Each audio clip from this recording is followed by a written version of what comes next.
So here we are for yet another unboxing, and today we have the ZD Racing RX12 four-wheel drive brushless rally car. This looks like a really cool car by ZD Racing. I believe that it's also sold under another brand that looks pretty much identical, with the exception of course, the color scheme. But this one has its own features and has its own thing, and we're going to be checking it out. Now, it is available in two colors. There is the blue one, and of course, there is the red and white one, which is what I got. Red, white, and blue, I guess, would be the color scheme here. As you can see, you get everything ready to go. The car is fully assembled. Does come with a 3S battery as well, which we'll talk about shortly. And while we're here, let's take this off because this is annoying me. So voila, and you can see it doesn't have any stickers on it or anything. Those are included in the baggie here, and we'll go through this very quickly so I can show you everything that you get. First thing in my hand is a USB charger. Sure, I mean, if you've got nothing else, you can use it, but I highly recommend you get yourself a proper charger to charge the battery.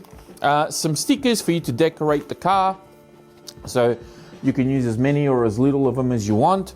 So go nuts, and they look like they are pre-cut too, so should be just nice and easy. Peel them off, stick them on, and away you go. And then we have another little baggie here, a baggie within the baggie. There is a battery for the remote control for the transmitter, which is good that they include that. Does it have specs? It does. It is a 3.7 volt, 1500 milliamp, and it is an 18650 battery. So if you've got 18650 batteries from other devices that are a higher capacity, maybe you can throw that in there. It does come with what looks like an extra cable here. Could be a voltage sensor cable that I see there. And we also have a USB cable, which is, I believe, to charge this guy, because I saw it somewhere and I can't remember where I saw it, but there is a USB, oh, there it is, it's on the side. There is a USB Type-C port to charge the included battery for the remote. Last but not least, there is another little baggie in here. It's got some zip ties, some double-sided tape. It looks like an optional pinion in there as well. We've got a cross wrench, and that is all you get with this one. And then finally, I know this is the one that everybody looks forward to. It is the manual. Manual itself, full size. It looks like it has all the relative information in there. How to install the battery in the remote, what all the buttons do. Everything is written in English from what I can see. How to control your RC, how to charge the battery, spare parts, optional parts, exploded view.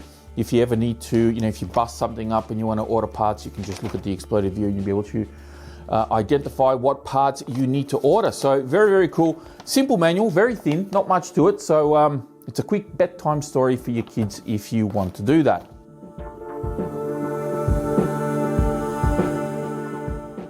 So our radio, this is a pretty unique looking radio. I don't think I've had one that looks like this, or this particular one, before. Doesn't really stand up on its base, which is a bit disappointing. I always find it interesting that they don't give you some kind of base to stand the radio up. You can lean it on its front, but bear in mind that when you do that, you are going to pull the trigger. You can see the trigger there. So if you put it like this and the car's on, the car's going to take off. So I think there's a little bit of a design flaw there for most people. Ideally, you're just going to lay it down this way if you want to put the radio down anywhere.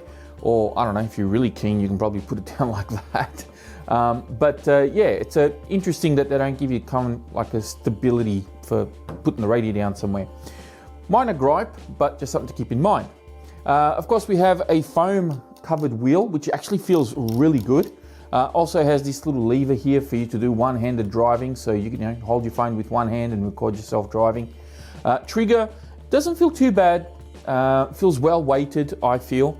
The handle itself is pretty straight, but it does allow for some comfortable handling, even for big hands like mine, so that works fine. Now, this is apparently a 6-channel radio, but you're only really using about 2 or 3 channels, to be honest. So we have our steering, we have our throttle. There's a 3rd channel button here that will beep when it's on. That doesn't do anything, it's just a spare channel. This little slider here is your speed, top speed. So you can do, I think it's 50%, 75, and then 100% to go full power. So that's a pretty cool thing. It doesn't say that on the side, it just has SWB on the side there. But at least you know now that this is used to control the steering. All of this is in the instruction manual as well, by the way. On the front here, on the top rather, we have our lamp. What they're calling lamp is just to turn the lights on and off. The lights don't blink or flash. There's no like different phases for the lights. You either have the lights on or you have them off. That's what that button does. On and off button is in the center here. And then we have our gyro button here. Now the gyro button, as far as I could tell, there's no instructions in the manual. It just says that this is a gyro button, but there's no instructions about how to adjust the gyro, how to turn it on or off or anything like that. And from what I could tell, because I've had a little bit of play around with this already, you can't really do anything with the gyro other than having it on or off. Now, if you press this button, nothing really happens. You got to press and hold it, and then there's a little gyro symbol over here. In fact, let me just turn this on so I can show it to you. Whoops. Okay, so there we go. So you can see here we've now got power to the radio. If I press this button rather, the light LED comes on, and if I press the gyro button, nothing happens. I got to press and hold it, and now the gyro is on. If I press and hold, it now turns it off, and essentially that's what it does. Our throttle trim up and down here, which you probably really don't need to touch, and then we have our steering trim, which is left and right. Pretty straightforward here. There's just digital switches, and that's them there. And then channel 5 and channel 6, they don't do anything. These buttons don't do anything as far as I could tell. I was pushing around and mucking around with it, and that's all it did. And you press and hold, and there we go, the remote's off. Pretty unique remote, pretty well featured for the most part. I just wish you could tune the gyro, maybe have like a low, medium or high. It just seems to be like on at full and off. If there is a trick to be able to adjust the gyro at all, let me know in the comments. I'm going into this a little bit blind. Haven't really seen any videos on this or played around with it as far as driving it. So yeah, if you know anything that I can't figure out here, please let me know. So that's it for the radio. So here we are for the main event, the ZD Racing RX12, a 12 scale little rally car. Nice little alloy chassis underneath here. And you'll notice there's no body pins on this either. So the body comes off at a kind of a unique way. It's not the first time I've seen something like this. This is just a slightly different system.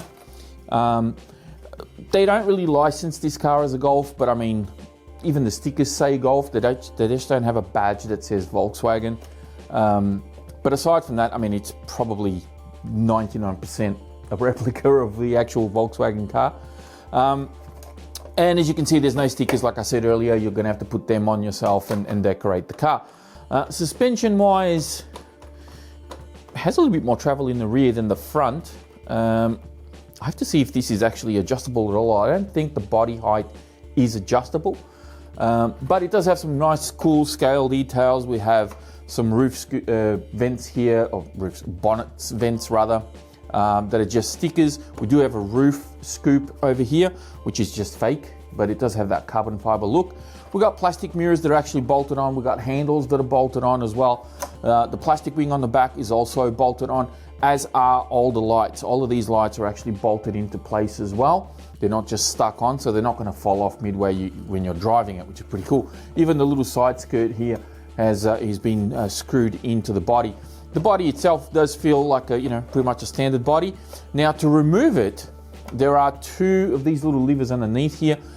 You can't just twist them. You got to pull them out, twist, and they'll lock into that vertical position that you see there. And then the body will come out. Now, when you have your LEDs connected, just remember you can't just yank the body off this thing because you'll rip the wires out of everything. So just be gentle taking the body off if you've got the LEDs connected. Mine are not connected at the moment, but I have connected them in the past. You need to connect them up here. There's a little board, little PCB board up here to connect the lights, and there are two wires that plug into that. I'm kind of waiting for that next evolution of LED lights where, you don't have to connect wires. there's like a little plate or something that makes contact and your LEDs are on.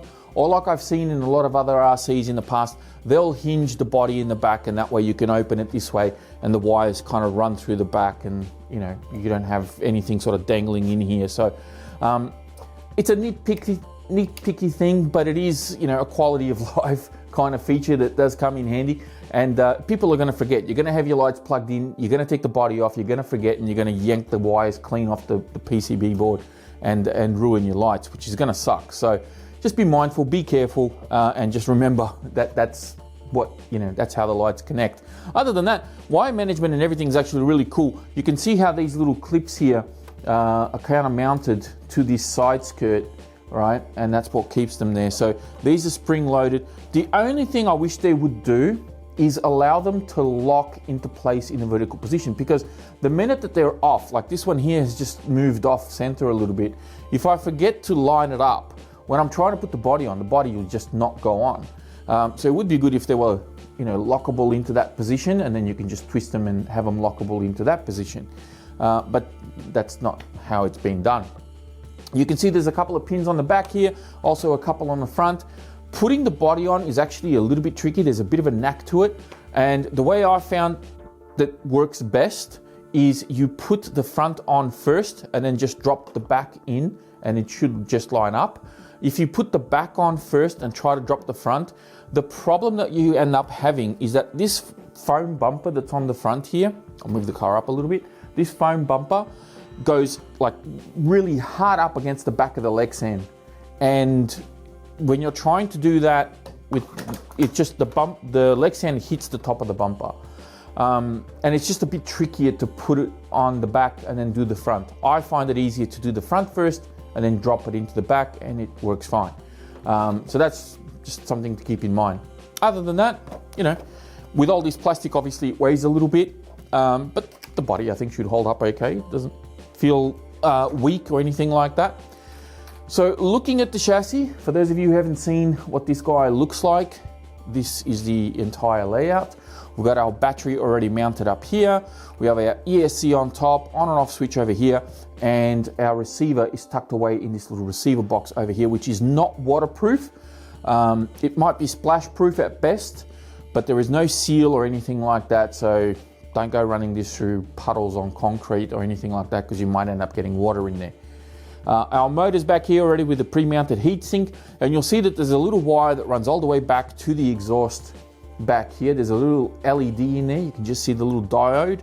Now this diode will turn on when you anchor the brakes. It kind of flashes and it kind of gives you that little, you know, the little, what do you call it? The backfire type thing with the little flames. That's what it's supposed to replicate. And that's essentially the layout of the car.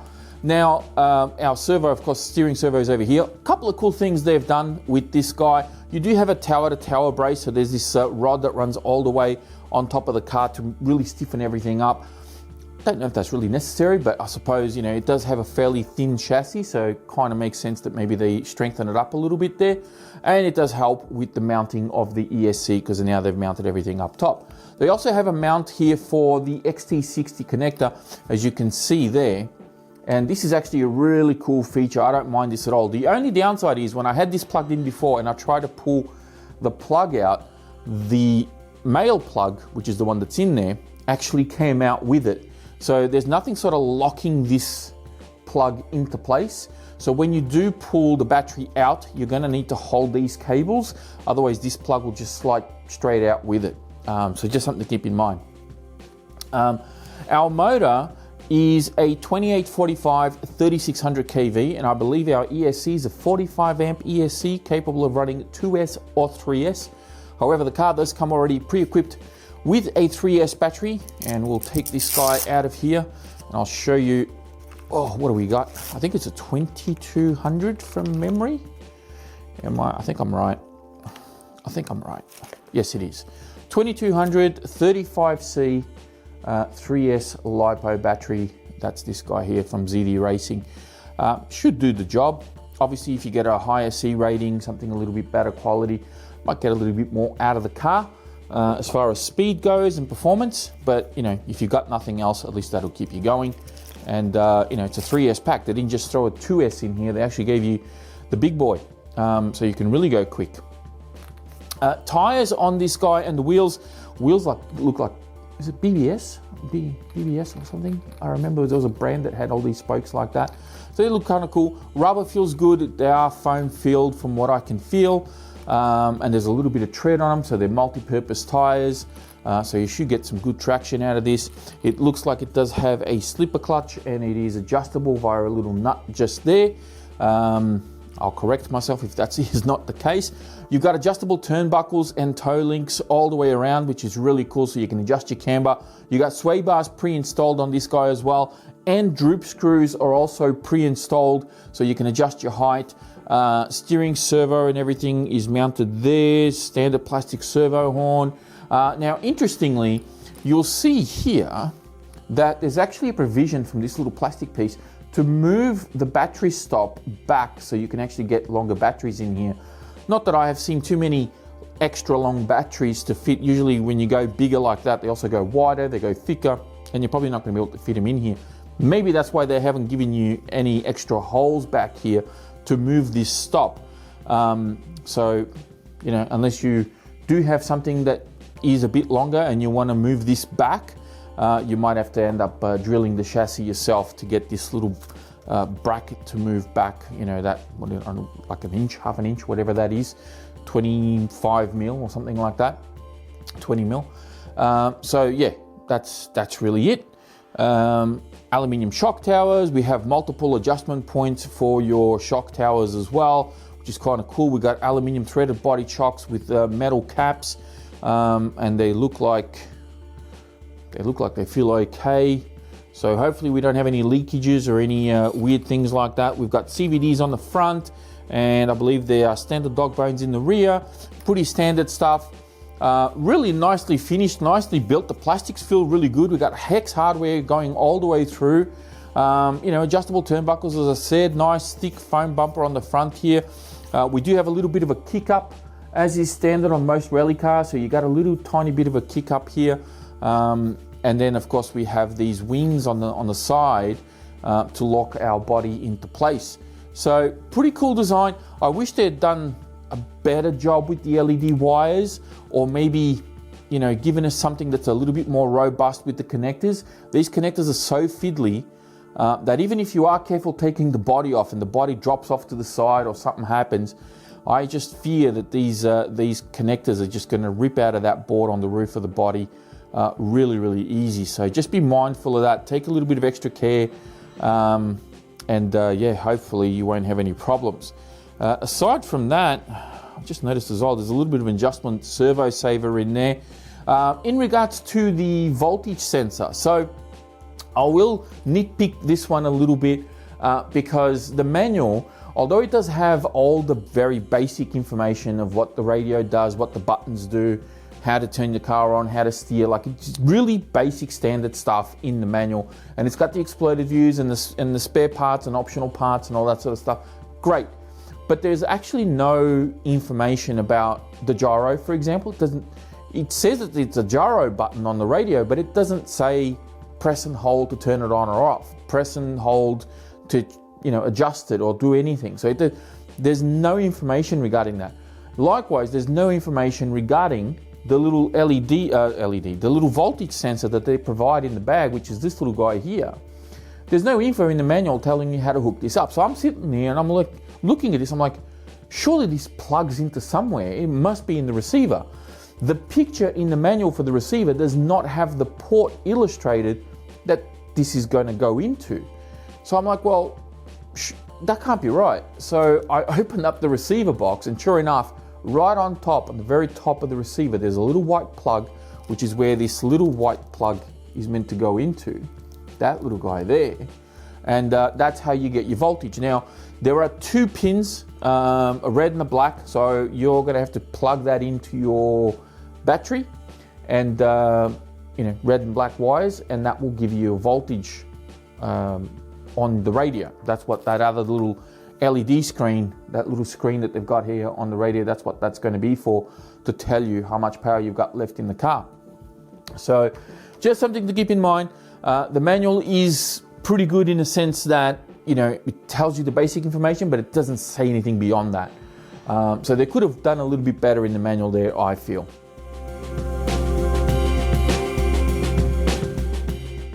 So that's going to wrap it up for this unboxing and my first impressions of the ZD Racing RX12 rally car. I think it's a pretty well-equipped little rally car. We have a gyro, we got lights, we got a pretty decent radio with it as well, which also comes with its own battery. And of course, you do get a 3S battery for the car as well, where most companies would only give you like a 2S, and then you have to buy the optional 3S. And in some cases, you only just get a nickel metal battery as well. So I think it comes pretty well featured and pretty well equipped out of the box. Of course, that's not without its little shortcomings and nitpicks that I pointed out throughout the video, but all of that may be forgotten once I actually plug the battery in and take it for a spin. We shall see, I guess. Now, if you want to see more on this guy, be sure to subscribe to the channel. Also, I will have links in the video description to where you can go pick one of these up. I got mine from Banggood, so I do want to give him a shout out and a big thank you for sending this out for review. And of course, that link in there will take you to their website where you can grab one of these if you want. For now, that's going to do it for me. Thank you all very much for watching. Don't forget to hit that thumbs up button before you go, and I'll be speaking to you all next time.